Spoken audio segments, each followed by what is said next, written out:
night. I mean, this was a big explosion. Now, I'm here in the Woodhaven neighborhood. The family that lives here was kind enough to let us kind of post up in their backyard where we were able to get a great view of everything. But by the time we got here around 8 o'clock, there was just a small flame against a tree bark. And we noticed that the firefighters were constantly spraying water trying to get rid of that flame. Now, our photographer, Joshua Morrell, he actually got to speak with the homeowner, and that homeowner describes what he saw from his backyard.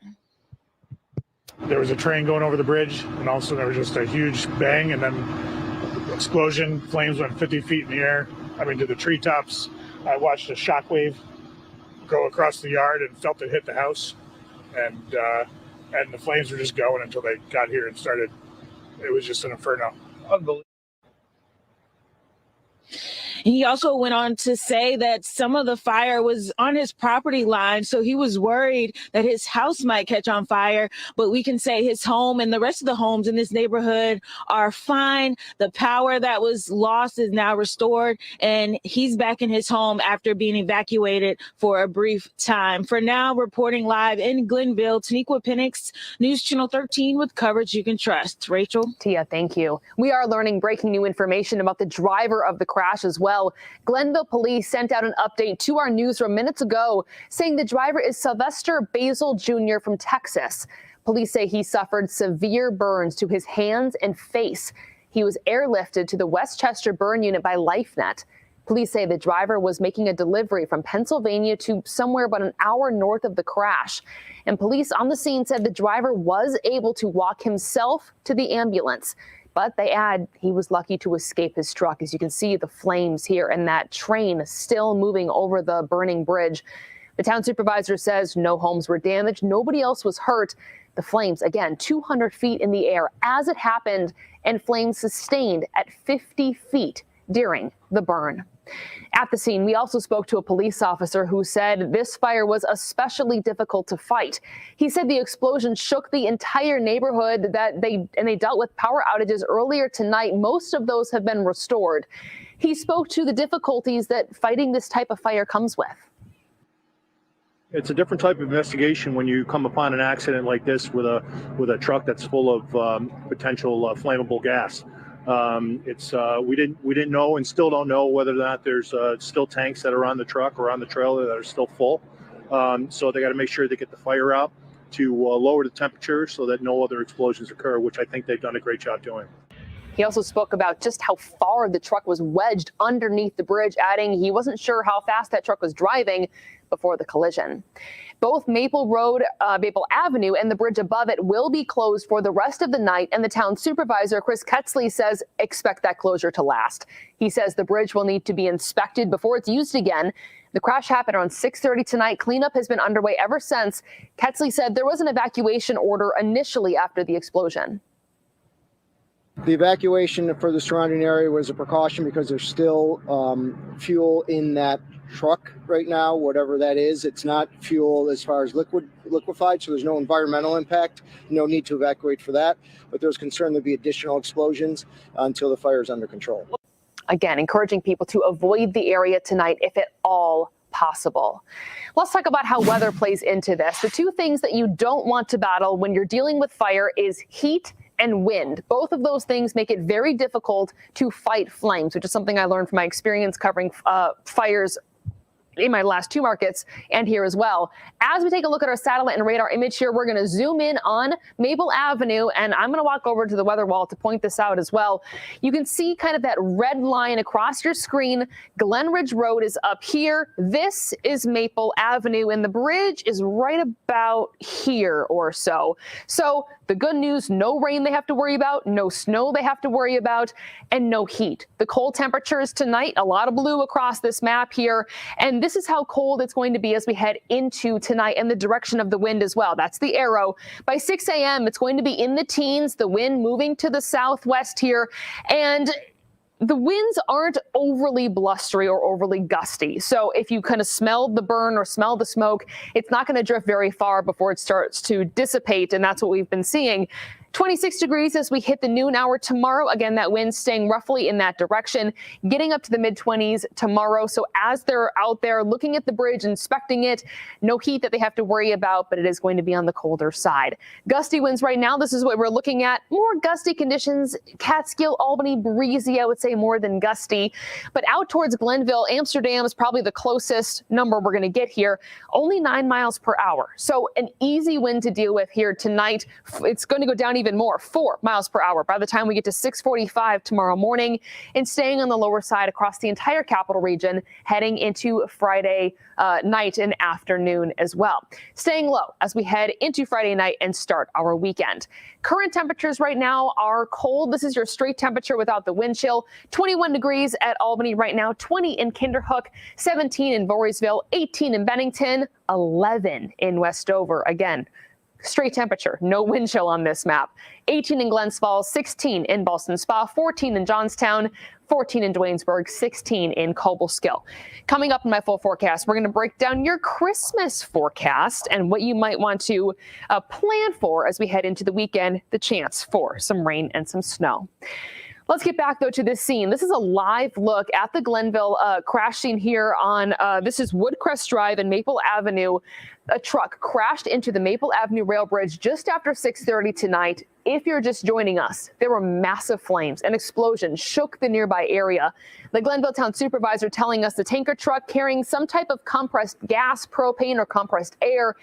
Maple Avenue is closed. He anticipates it'll be that way for a while. And in this live shot here, you can see those firefighters still on the scene of this crash, the lights flashing brightly.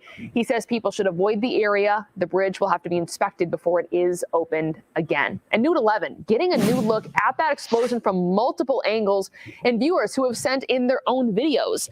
This first one, taken from Chris Ryan, shows just the sky lit up with orange smoke, huge flames. You can see just how large this fire was here. Also, Nude 11 seeing the moment of the explosion for the first time. This video taken by Ben Ray. This is an incredible video. You see the sky light up orange, and if you look closely, you can see the shockwave pass overhead.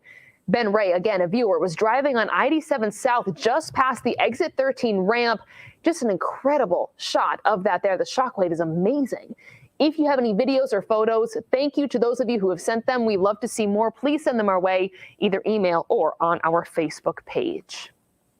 Still to come, continue to follow the breaking news out of Glenville as cleanup is underway after the massive explosion there. A live look at the cleanup efforts right now. And Nude 11 will tell you how a local leader is responding tonight after being an advocate for bridge strike prevention. Tomorrow on Today, the latest on everything you need to know if you're traveling over Christmas weekend or out doing some last-minute shopping. Meteorologist Christina Talamo has the first warning forecast. News Channel 13 Today starts at 5 a.m. We'll see you then.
Avenue will remain closed for the time being while the investigation is underway.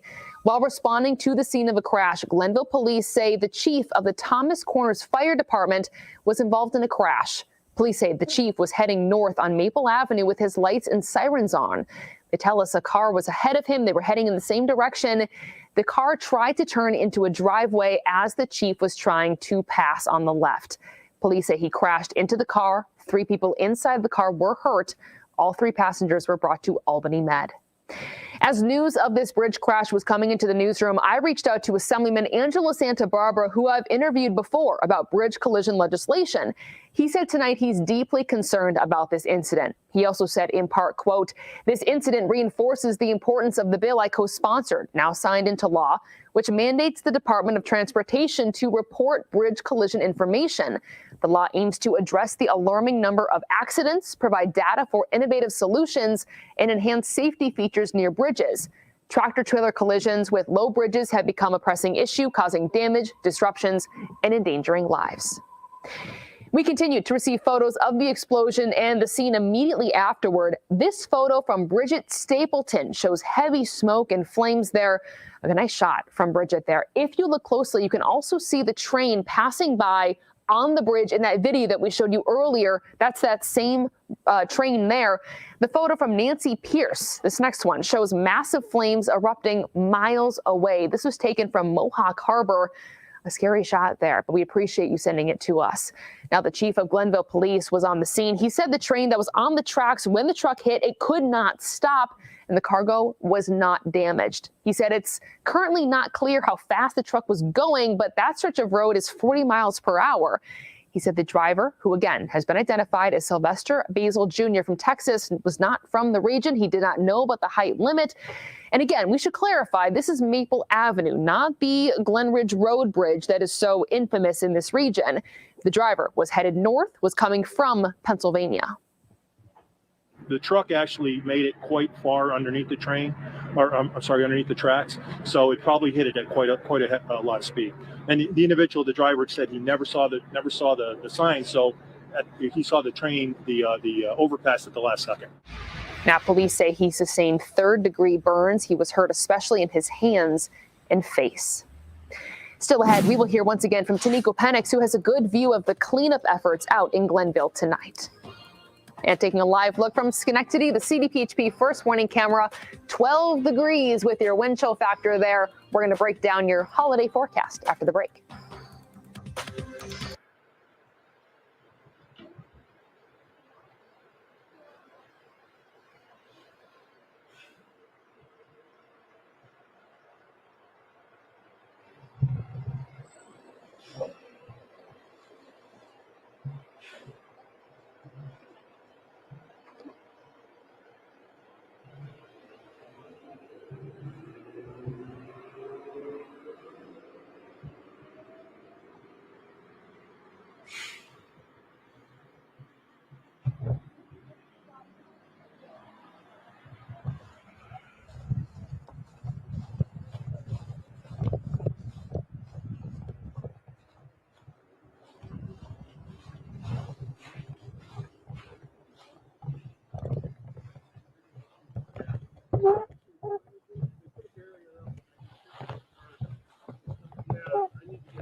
I can't have you going any further than this. All right, that's the last. No, Okay. stop.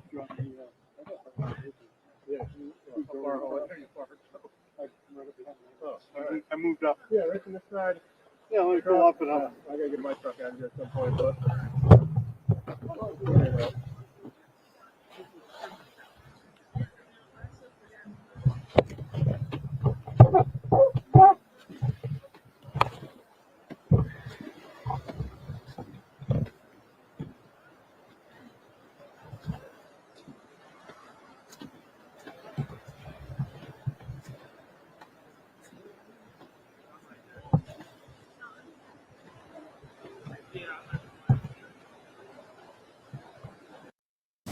Cleanup continues tonight after an explosion rocked Glenville. Now, Glenville police have identified the driver of the truck involved in this crash as 60-year-old Sylvester Basil Jr.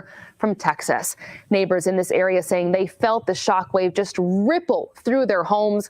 There was a quick evacuation order, mostly as a precaution, as they were worried about this explosion getting worse. This all happened in Schenectady County along Maple Avenue on 6:30 tonight. Maple Avenue Bridge, not the infamous one on Glen Ridge Road, a different one still in the town of Glenville and not far from the infamous bridge. Tanika Penix live at the scene. She's been out there for hours now. And Tia, you keep talking about how there was a pesky little flame, but are they still battling that? So from my viewpoint, the flame is out and there's been some movement. We don't see as many firefighters from our viewpoint, but they're still here on the ground. You can hear them spraying something. And, you know, this is something that I'm sure is going to take several hours, a lot of complicated things that we probably don't understand, but the crews are here. They're actively working. And earlier, you know, from what the neighbors tell us, it was massive. I mean, you have video of all the flames, and there were people here in this Woodhaven neighborhood back here, all just taking a look, seeing what's going on. There was a drone earlier that was able to get a better view from even what we can see. And the couple that lives here was kind enough to let us post in their backyard so we could see everything. Again, just a lot happening. I mean, the homeowner talked about the huge flames that he witnessed, even talking about how the fire got on his property line. He was concerned that his home might catch on fire. Thankfully, that was not the case, but take a listen. We had to evacuate, so I took my daughters down the street to a friend's house and then sat down here on the street watching until the flames were out. And then when the power came back on, we came back in.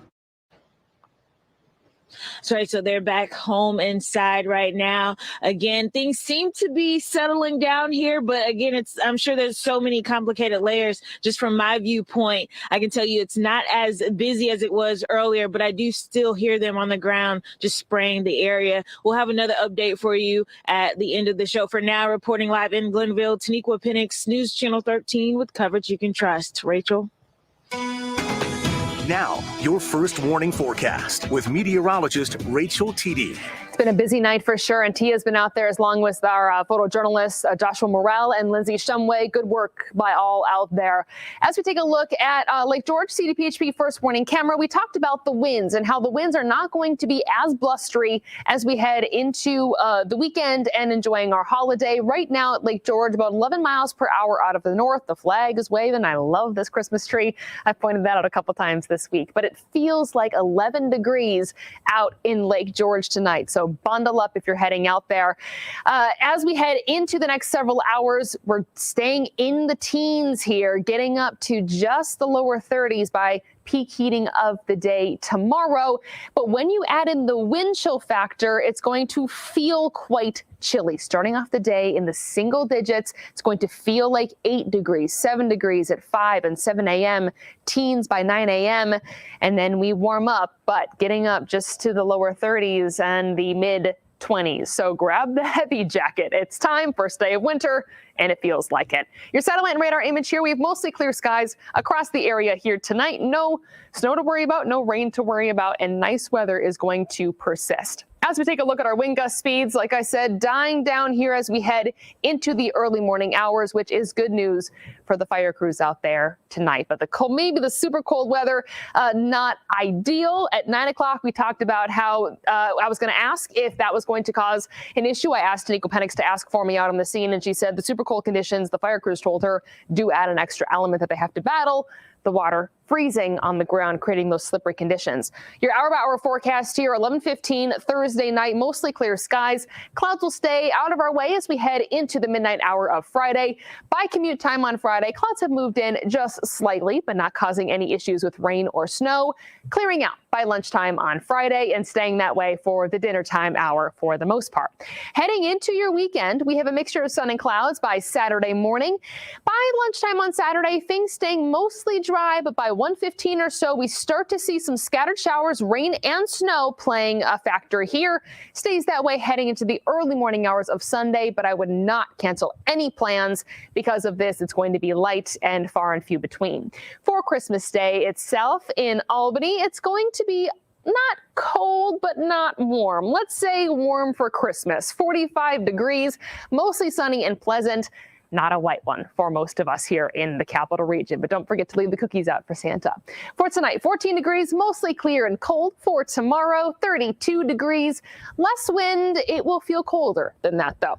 7-day planner looks like this. That small chance of scattered showers, snow and rain on Saturday, dry for Christmas Eve, Christmas Day, Tuesday, Wednesday, and Thursday looks to be our next chance for some rain in the 40s. Here's Jimmy Fallon with the preview of what's coming up next on The Tonight Show. Hey, Jimmy. Hey, everyone. The Radio City Rockettes are here tonight. Plus, we have Travis Scott, Joe Keery, Barry the Makeup Magician, and 12 Days of Christmas Sweaters. It's a great show tonight.